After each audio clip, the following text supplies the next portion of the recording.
Hi folks, this is Steve, the Cardboard Cultist, and today we're going to be taking a quick look at Great Western Trail, a 2 to 4 player game from Alexander Pfister. And in this one, you're going to be taking on the role of ranchers herding your cattle from Texas to Kansas City. And each time you hit Kansas City, you're going to be getting yourself some money as you cash in your cattle. As you journey to Kansas City, you'll be stopping plenty along the way in order to sell unwanted cattle, buy new cattle, hire workers, and build new buildings of your own that you can visit on your travels. This game is all about trying to make money and ensure that when you make it to Kansas City, your cattle is in good shape to maximise profits and victory points. In gameplay terms, players will take turns in order, and each turn will be broken down into 3 phases.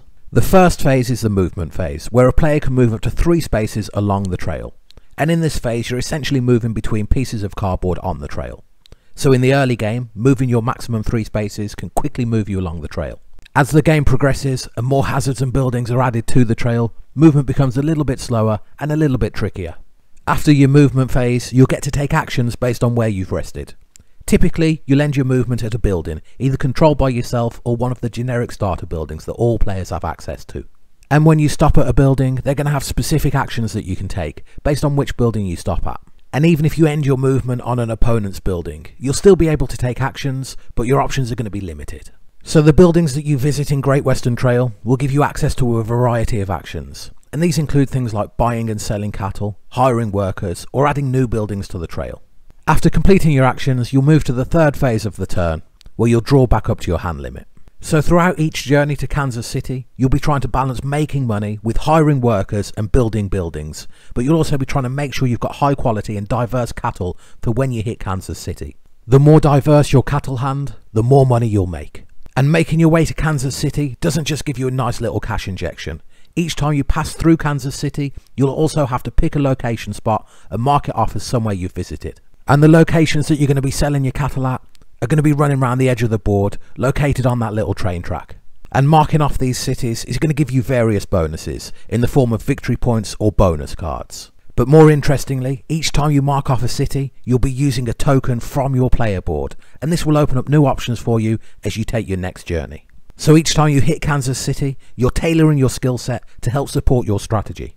Now it probably sounds like there's a lot going on in this game, and to a certain extent there is.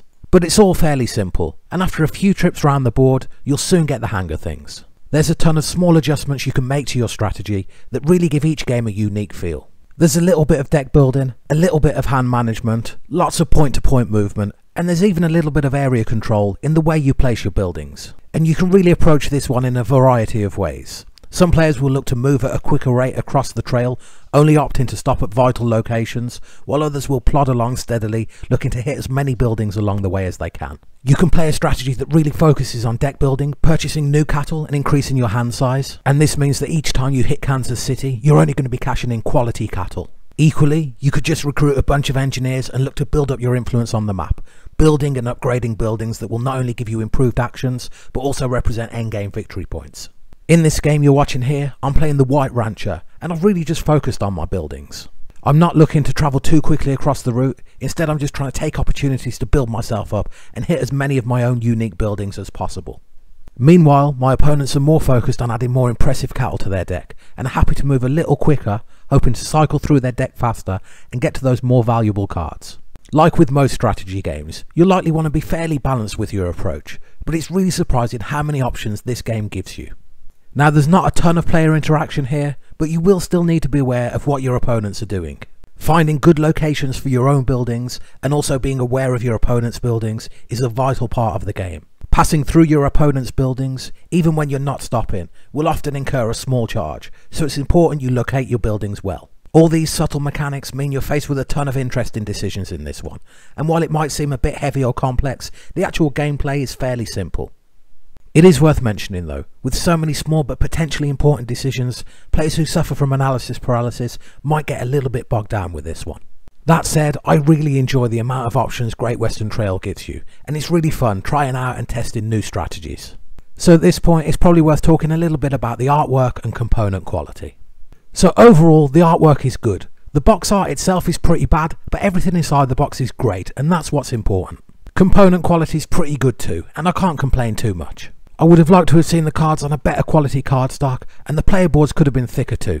Overall though, everything's just fine, and it's certainly not going to affect your gaming experience. So as we come into the end game, you'll notice I've got a lot more buildings on the board, and it's an aspect of the game that my opponents have kind of neglected, and it really hurts them in the end game scoring. This was very much a learning game for all of us though, and since this game we've played a lot more, and this is a game that really rewards you for repeated play. It's the sort of game that's fairly easy to learn, but hard to master, and for me that's a great combination. So I went on to win this game, but it was a lot closer than the board might suggest, and both my opponents had a lot of high scoring cards in their deck. If they had a few more buildings on the board, it probably would have made all the difference, and I've certainly lost my fair share since recording this playthrough. Overall though, this is a great strategy game and one I highly recommend you check out. If you're already familiar with the game, let me know how you rate it in the comments below. But until next time, take care and thanks for watching.